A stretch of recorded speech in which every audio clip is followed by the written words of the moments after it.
नमस्कार विद्यार्थी मित्रांनो, लक्ष सरकारी नोकरी या एज्युकेशनल चॅनलवर आपले पुन्हा एकदा स्वागत. मित्रांनो, आज आपण पोलीस भरती, आरोग्य भरती, रेल्वे भरती तसेच इतर ज्या काही सरस्या भरत्या असतात तर त्यासाठी लागणारे आवश्यक असे चालू घडामोडीचे प्रश्न या ठिकाणी आपण कव्हर करून घेणार आहोत. प्रश्न सर्व IMPS आहेत. व्हिडिओ शेवटपर्यंत नक्की पाहायचा आहे. आजचा आपला भाग असणार आहे 445वा. या भागामध्ये आपण 27 जानेवारी 2026 या दिवसातील काही महत्त्वाचे चालू घडामोडीचे प्रश्न हे कव्हर करून घेणार आहोत. प्रश्न सर्व IMPS आहेत. व्हिडिओ शेवटपर्यंत नक्की पाहायचा. याचा PDF हा टेलिग्रामवर अपलोड केला जाईल, त्या ठिकाणी तुम्ही तो पाहू शकता. प्रश्न अतिशय महत्त्वाचे आहेत. काही महत्त्वाची माहिती आहे बघा, जी परीक्षेमध्ये हमखास विचारली जाईल. 2-3 प्रश्न असे आहेत जे येणाऱ्या भरतीमध्ये विचारले जातील म्हणजे जातील. एक्स्ट्रा माहिती जर आपल्याला हवी असेल तर ते आपल्याला टेलिग्रामला प्राप्त होईल. टेलिग्रामची लिंक ही डिस्क्रिप्शनमध्ये दिली आहे, त्या ठिकाणी तुम्ही ते पाहू शकता. पहिलाच प्रश्न आहे, अतिशय महत्त्वाचा प्रश्न आहे. स्टार मार्क करून ठेवा. जेवढी माहिती आपण या ठिकाणी कव्हर करणार बघा, तर त्यामधलाच प्रश्न हा येणाऱ्या भरतीमध्ये विचारला जाईल. प्रश्न अतिशय महत्त्वाचा आहे. सर्व माहिती आपल्याला वहीमध्ये नोट डाऊन करायची आहे. प्रश्न काय आहे तर, नुकतंच निधन झालेले महाराष्ट्र राज्याचे उपमुख्यमंत्री अजित पवार हे कोणत्या पक्षाशी संबंधित होते? प्रश्न विचारलेल्या कोणत्या पक्षाशी संबंधित होते? तर उत्तर असणार आहे पर्याय ब, राष्ट्रवादी काँग्रेस. राष्ट्रवादी काँग्रेस या पक्षाशी संबंधित होते महाराष्ट्राचे उपमुख्यमंत्री अजित पवार, ज्यांचं विमान अपघाती निधन झालेलं आहे. निधनाची तारीख विचारली जाऊ शकते तर 28 जानेवारी 2026. 28 जानेवारी 2026 या दिवशी त्यांचं बारामती या ठिकाणी विमान अपघाती निधन झालेलं आहे. थोडीशी महत्त्वाची माहिती या ठिकाणी कव्हर करणार आहोत, जी परीक्षेमध्ये विचारली जाईल. सर्वप्रथम ज्या विमानामधून ते प्रवास करत होते ते विमान कोणते होते? तर ते बघा, VSR या कंपनीचे ते विमान होते, ज्याचं अपघात झाला आणि त्या अपघातामध्ये अजित पवार यांच्यासह 5 जणांचं देखील निधन झालेलं आहे. थोडीशी माहिती पाहूया. जन्म झाला त्यांचा 22 जुलै 1959 साली. किती? 22 जुलै 1959 साली त्यांचा जन्म झाला. जन्मस्थान विचारलं जाऊ शकते देवळाली प्रवरा अहिल्यानगर. देवळाली प्रवरा अहिल्यानगर या ठिकाणी त्यांचा जन्म झालेला आहे. मूळ गाव कोणते आहे तर काटेवाडी, बारामती, जिल्हा आहे पुणे. काय? काटेवाडी, बारामती, जिल्हा पुणे हे त्यांचं मूळ गाव आहे. सर्वाधिक वेळा अर्थमंत्री बनण्याचा मान हा त्यांच्यावर आहे. लक्षात ठेवायचं आहे. सर्वाधिक वेळा महाराष्ट्राचे सर्वाधिक वेळा महाराष्ट्राचे अर्थमंत्री कोण आहेत? तर अजित पवार हे महाराष्ट्राचे सर्वाधिक वेळा अर्थमंत्री आहेत. राजकारणामध्ये प्रवेश जर आपण त्यांचा पाहिला तर 1982 साली त्यांनी सर्वप्रथम राजकारणामध्ये प्रवेश केला होता. 1991 साली पुणे जिल्हा सहकारी बँकेचे ते अध्यक्ष बनले. केव्हा? तर 1991 साली पुणे जिल्हा सहकारी बँकेचे ते अध्यक्ष बनले. 1991 सालीच बारामतीमधून ते सर्वप्रथम लोकसेवेवर त्यांची निवड झाली. केव्हा? तर 1991 परीक्षेमध्ये हा देखील प्रश्न विचारला जाईल. सर्वप्रथम लोकसेवेवर निवड ही कोणत्या वर्षी झाली होती? तर 1991 साली लोकसेवेवर सर्वप्रथम निवड झाली होती. मतदारसंघ कोणता? तर बारामती. लक्षात ठेवायचं आहे. त्यानंतर 1991 साली म्हणजे त्याच वर्षी काका जे आहेत बघा शरद पवार, तर या काका शरद पवार यांच्यासाठी त्यांनी लोकसभेची जागा सोडून त्यांनी त्या पदाचा राजीनामा दिला होता. त्यानंतर बारामती या ठिकाणी एक उपनिवडणूक झाली. आणि त्या उपनिवडणुकीमध्ये बारामतीमधून पहिल्यांदा विधानसभेचे आमदार म्हणून अजित पवार हे निवडून आले होते. कोणत्या वर्षी? तर 1991 साली. लक्षात ठेवायचं, 1991 हे महत्त्वाचं वर्ष आहे. ज्यांनी बघा त्या वर्षी लोकसभेवर ते प्रथम निवडून आले.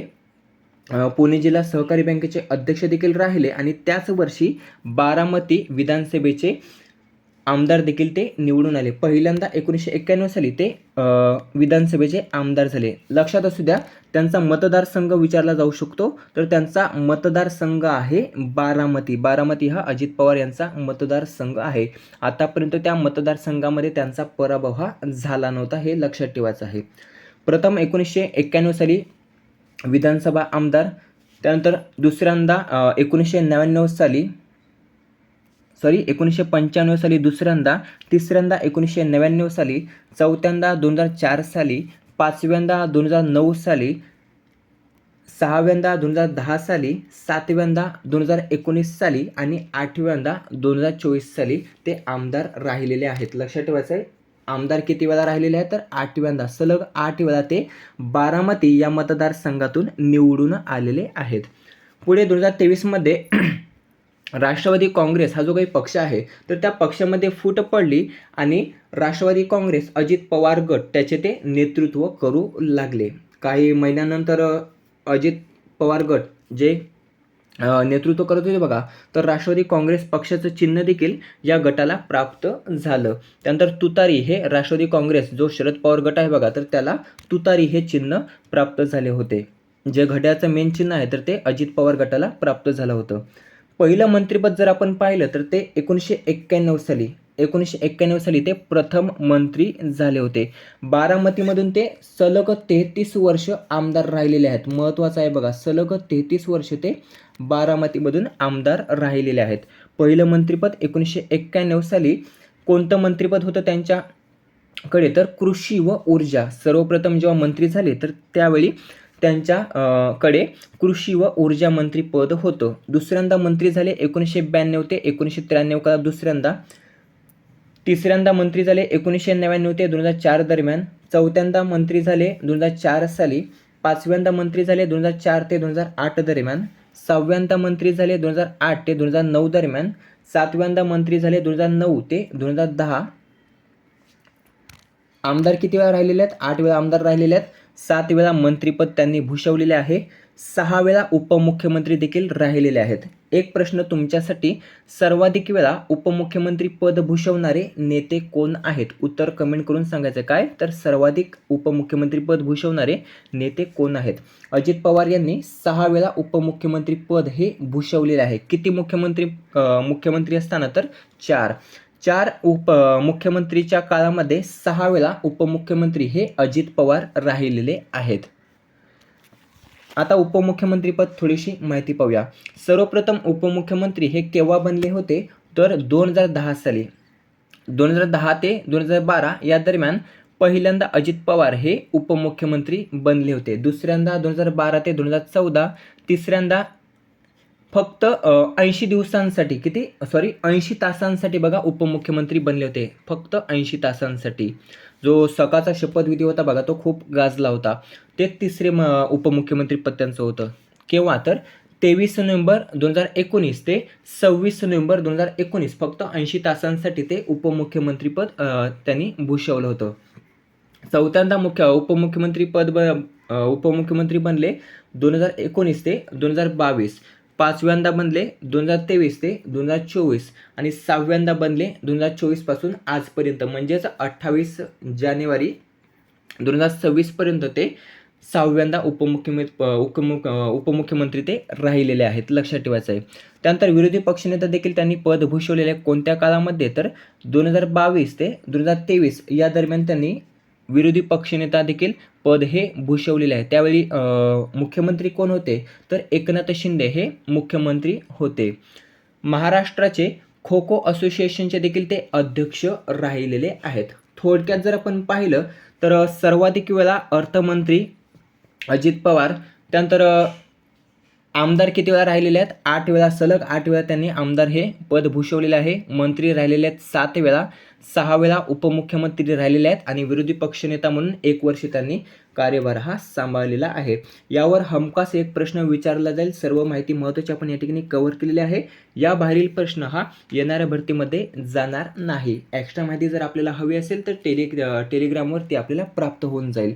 दुसरा प्रश्न आहे, आंतरराष्ट्रीय कोलकाता पुस्तक मेळा 2026चा फोकस थीम कंट्री देश कोणता आहे? प्रश्न हा देखील महत्त्वाचा आहे.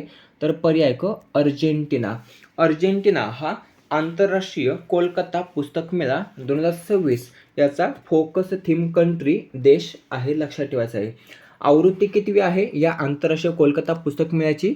तर 49वी आवृत्ती ही यावर्षी त्या ठिकाणी सुरू झालेली आहे. सुरुवात कोणत्या ठिकाणी झाली, तर पश्चिम बंगाल. हे जे काही कोलकाता शहर आहे तर ते पश्चिम बंगालमध्ये शहर आहे आणि ते राजधानीचे शहर आहे.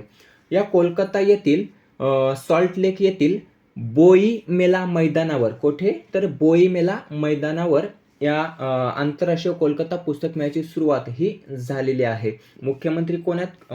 पश्चिम बंगालचे, तर ममता बॅनर्जी ह्या मुख्यमंत्री आहेत. या कोलकाता पुस्तक मेळ्यामध्ये 15 वर्षानंतर चीन हा जो काही देश आहे तर तो सहभागी झाला असून अमेरिका व बांगलादेश हे 2 देश आहेत बघा, ज्यांनी यामध्ये सहभाग हा नोंदवलेला नाही. पुढील प्रश्न आहे तिसरा. कोणत्या राज्य सरकारने राज्यपाल भवनाचे नामकरण जनभवन असे केलेले आहे? हा देखील प्रश्न महत्त्वाचा आहे. तर उत्तर प्रदेश. पर्याय क, उत्तर प्रदेश या राज्य सरकारने राज्यपाल भवनाचे नामकरण जनभवन असे केलेले आहे. पुढील प्रश्न आहे चौथा.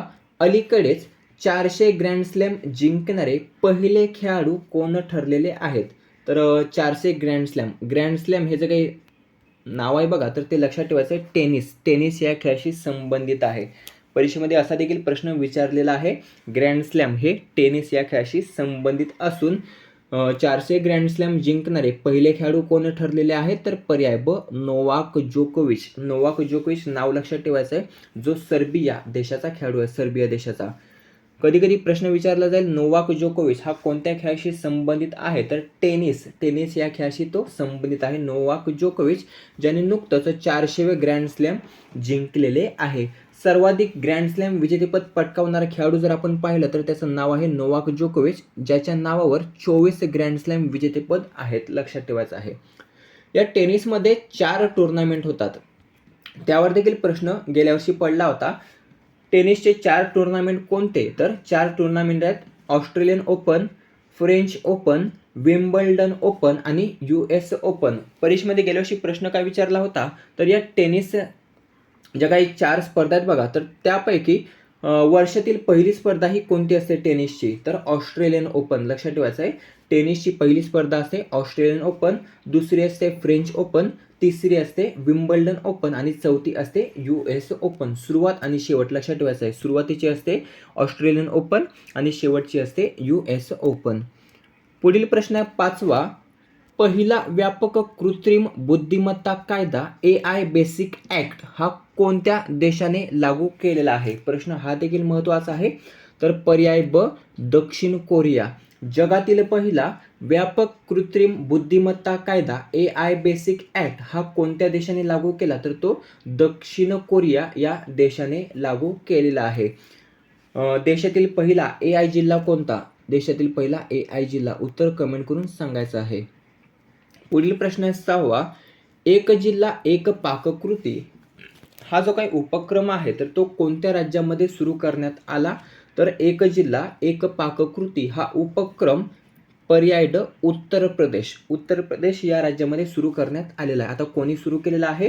तर भारताचे गृहमंत्री अमित शहा यांनी एक जिल्हा एक पाककृती हा उपक्रम उत्तर प्रदेश या राज्यामध्ये सुरू केलेला आहे. कशाच्या धर्तीवर? तर एक जिल्हा एक उत्पादन हा जो काही कार्यक्रम आहे तर तो या अगोदर उत्तर प्रदेशमध्ये सुरू केला होता आणि या एक जिल्हा एक उत्पादन याच्या धर्तीवर एक जिल्हा एक पाककृती उपक्रम देखील त्या ठिकाणी सुरू करण्यात आलेला आहे. याचं कारण काय सुरू करण्यामागचं? तर स्थानिक खाद्य परंपरांना प्रोत्साहन देण्यासाठी आणि लहान अन्न उद्योजकांचे जीवनमान हे वाढवण्यासाठी अमित शहा यांनी एक जिल्हा एक पाककृती उपक्रम हा उत्तर प्रदेश या राज्यामध्ये सुरू केलेला आहे. आनंदीबेन पटेल राज्यपाल आहेत. योगी आदित्यनाथ हे उत्तर प्रदेशचे मुख्यमंत्री आहेत. लखनौ ही उत्तर प्रदेशची राजधानी आहे. पुढील प्रश्न आहे 7वा. मुंबई पोलीस हाऊसिंग टाउनशिपच्या अध्यक्षपदी नुकतंच कोणाची नियुक्ती करण्यात आली? तर IAS इक्बाल सिंह चहल यांची मुंबई पोलीस हाऊसिंग टाउनशिपच्या अध्यक्षपदी नुकतंच निवड ही करण्यात आलेली आहे. पुढचा 8वा आणि शेवटचा प्रश्न आहे. मुख्यमंत्री सेहत योजना खालीलपैकी कोणत्या राज्य सरकारने सुरू केली आहे? तर मुख्यमंत्री सेहत योजना ही खालीलपैकी पर्याय क, पंजाब राज्य सरकारने सुरू केलेली योजना आहे. या योजनेअंतर्गत प्रत्येक कुटुंबाला रुपये 10 लाखापर्यंतचं मोफत कॅशलेस उपचार मिळणार आहेत. किती? तर 10 लाखापर्यंतचे मोफत कॅशलेस उपचार हे मिळणार आहेत. 65 लाख कुटुंबे म्हणजेच सुमारे 3 कोटी नागरिक या योजनेचा लाभ घेऊ शकणार आहेत. यासाठी आधार कार्ड आणि मतदान कार्ड हे जे काही ओळखपत्रे आहेत तर ती आवश्यक असणार आहेत. पंजाब राज्याचे मुख्यमंत्री कोण आहेत? भगवंत मान हे पंजाब राज्याचे मुख्यमंत्री आहेत आणि चंदीगड ही पंजाबची राजधानी आहे. मित्रांनो, हे झाले माहिती सकट करंट अफेअर्स. आता घेऊया रिव्हिजन. पहिला प्रश्न होता, नुकतंच निधन झालेले उपमुख्यमंत्री अजित पवार हे कोणत्या पक्षाशी संबंधित होते? तर पर्याय ब, राष्ट्रवादी काँग्रेस या पक्षाशी ते संबंधित होते अजित पवार. मतदारसंघ एक लक्षात ठेवायचा आहे, बारामती हा त्यांचा मतदारसंघ आहे. पुढील प्रश्न आहे, आंतरराष्ट्रीय कोलकाता पुस्तक मेळा ज्याची 49वी आवृत्ती नुकतंच सुरू झालेली आहे. या 49व्या आवृत्तीमध्ये फोकस थीम कंट्री देश कोणता आहे? तर अर्जेंटिना हा फोकस थीम कंट्री देश असणार आहे. पुढील प्रश्न आहे तिसरा, कोणत्या राज्य सरकारने राज्यपाल भवनाचे नामकरण जनभवन असे केले आहे? तर उत्तर प्रदेश. उत्तर प्रदेश राज्य सरकारने राज्यपाल भवनाचे नामकरण जनभवन असे केले आहे. पुढील प्रश्न चौथा, अलीकडेच 400 ग्रँड स्लॅम जिंकणारे पहिले खेळाडू कोण ठरले आहे? तर पर्याय ब, नोवाक जोकोविच हा 400 ग्रँड स्लॅम जिंकणारा पहिला खेळाडू ठरला आहे. टेनिस या खेळाशी तो संबंधित आहे. पहिला व्यापक कृत्रिम बुद्धिमत्ता कायदा AI बेसिक ॲक्ट हा कोणत्या देशाने लागू केला? तर दक्षिण कोरिया या देशाने जगातील पहिला व्यापक कृत्रिम बुद्धिमत्ता कायदा AI बेसिक ॲक्ट हा नुकतंच लागू केला आहे. सहावा प्रश्न आहे, एक जिल्हा एक पाककृती हा उपक्रम कोणत्या राज्यामध्ये सुरू करण्यात आला? तर उत्तर प्रदेश या राज्यामध्ये एक जिल्हा एक पाककृती उपक्रम हा नुकताच सुरू करण्यात आला आहे. सातवा प्रश्न आहे, मुंबई पोलीस हाऊसिंग टाउनशिपच्या अध्यक्षपदी कोणाची नियुक्ती करण्यात आली? तर IAS इक्बाल सिंह चहल यांची मुंबई पोलीस हाऊसिंग टाउनशिपच्या अध्यक्षपदी नियुक्तीही करण्यात आलेली आहे. आठवा प्रश्न आहे, मुख्यमंत्री सेहत योजना खालीलपैकी कोणत्या राज्य सरकारने सुरू केली आहे? तर पंजाब या राज्य सरकारने मुख्यमंत्री सेहत योजना ही नुकतंच सुरू केलेली आहे. मित्रांनो, अशा प्रकारे महत्त्वाचे 8 चालू घडामोडीचे प्रश्न या ठिकाणी आपण कव्हर केलेले आहेत जे येणाऱ्या भरतीसाठी उपयुक्त असणार आहेत. व्हिडिओ कसा वाटला कमेंट करून नक्कीच सांगायचा आहे. व्हिडिओ आवडला असेल तर मित्रांसोबत शेअर करायचा आहे. याचा PDF हा टेलिग्रामवर अपलोड केला जाईल. टेलिग्रामची लिंक ही डिस्क्रिप्शनमध्ये दिलेली आहे, त्या ठिकाणी तुम्ही पाहू शकता. भेटूया पुढील भागामध्ये. धन्यवाद.